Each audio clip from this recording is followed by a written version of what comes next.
If you harm someone who is hunting you, if you harm someone who is tormenting you, if you harm someone who is treating you unfairly, are you at fault? Virginia silently hovers over Mr. Kinski's bed. He's been in a coma for a week now.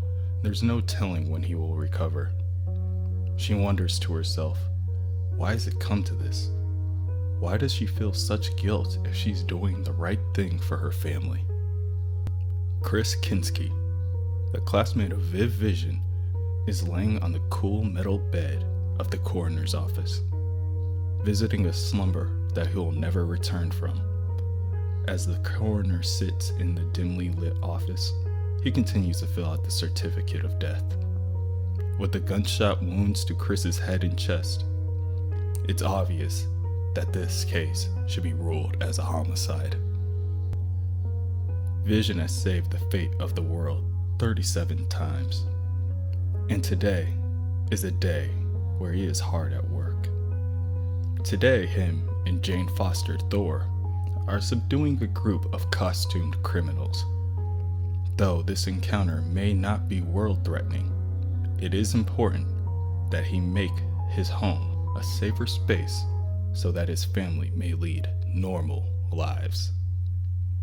In school, Viv is sitting alone in the library looking at this year's yearbook.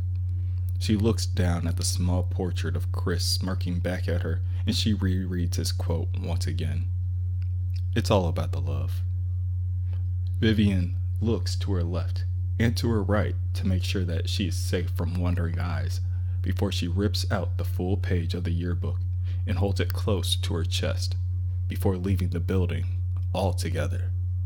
That night, Matthew Lynn, a detective with the Arlington Police Department, visited the house of the Visions. Before he could knock, the Vision answered. Him and his family are currently gathering at the dinner table to review the day's events, and he asks the detective to come back at another time. He does not leave. When the Vision asks the detective what he would like to speak about, he does not answer. It is not until Virginia comes to the door that Vision decides that it will be better for the family if he obliges with the detective for now. Virginia faces back inside and returns to her children.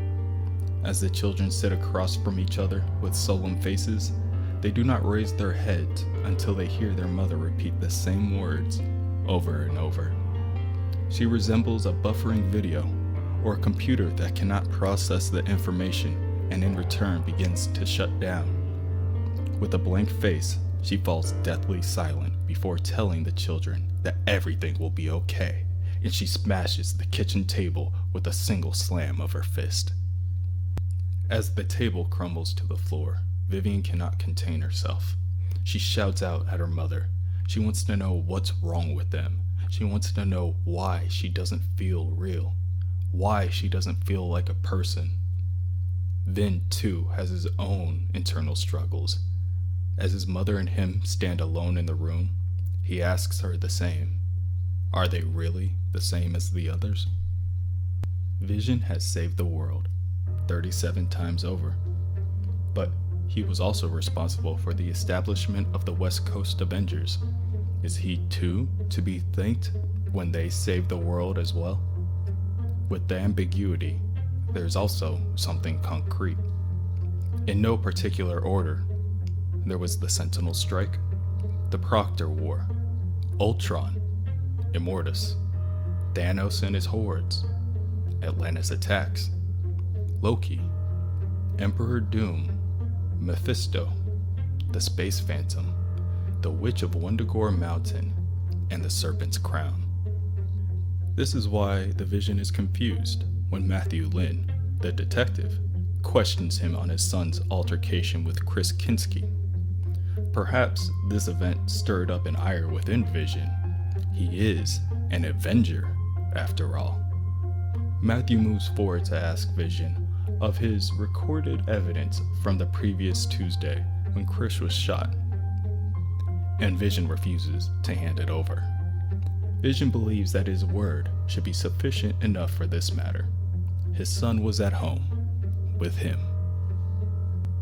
More of Vision's victories included The Crossing, Ultron again, Operation Galactic Storm, Jocasta, Bride of Ultron, The Morgan Conquest, Necrodamus, The Korvac Saga, The Phoenix Force, Baron Zemo, The Kree Skrull War, Ultron again, Kang the Conqueror, and the Red Skull.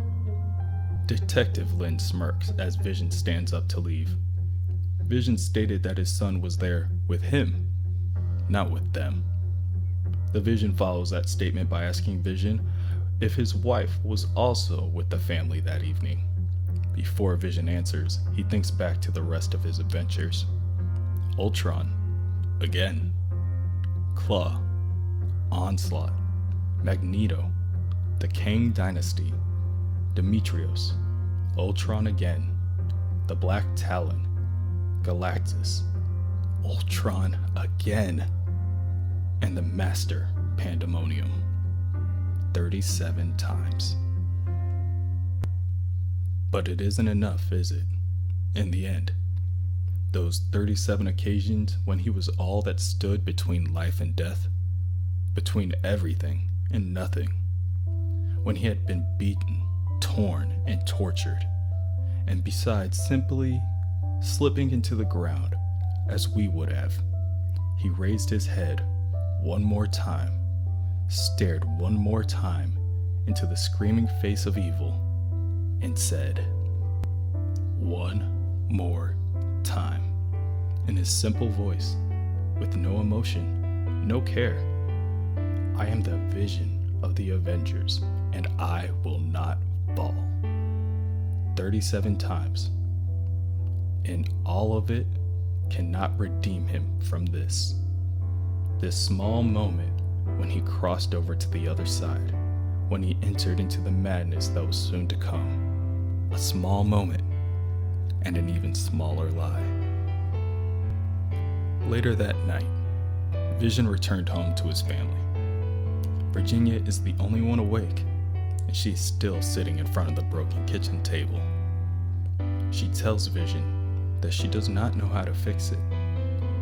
Vision tries to comfort his wife by telling her that they will fix everything in the morning. It is time for bed. When Virginia refuses to move, he tells her that it is okay. She can take her time. He will meet her upstairs. When he leaves, Virginia is once again left alone. She's broken, and she doesn't know how to fix it.